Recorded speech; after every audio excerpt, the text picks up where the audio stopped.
I've heard a lot of stories of wives fighting with husbands or children over leaving what they consider a mess. Maybe papers, school, work left around the house, maybe clothes, or even dishes left in the sink. So why does this frustrate so many?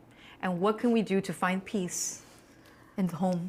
I laugh because I know it frustrates me. It frustrates me. I know that. Yes.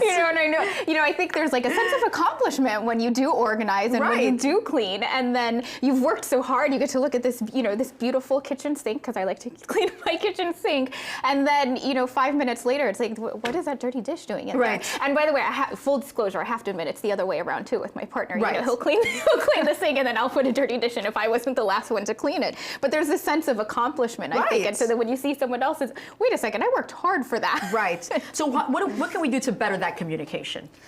So, with some of my couples, I sometimes tell them that, sometimes you have to just be aware of who your spouse, your partner, whoever it is that you're living with, who they are. Okay. Because you may not always be the cleanest of people. And sometimes, I've had couples who are thinking divorce just because, the husband left his shoes on the side of the bed, and it's like, okay, let's put things into perspective. Right. I know that it's frustrating, but it's who he is. So let's just put it away for him, and then talk to him about it. Explain to him. There's this really great book. It's called The 5 Love Languages, and one of the love languages is acts of service. So this is the person who the things that they do is how they show love to their partner. So, the one that likes to, or maybe not likes to clean, but the one that does clean the house a little bit more, the one who, goes to work and is a hard worker because in their mind, I'm providing for my family, or I'm keeping a clean house for my family. But then you have someone who speaks a different love language, and for them, it may be quality time. So they may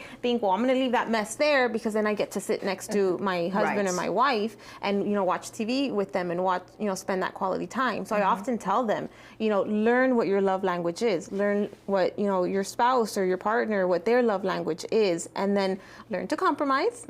But then sometimes learn that, okay, they're not doing this because they want to frustrate me. They're doing this because they're trying to show me love a different way.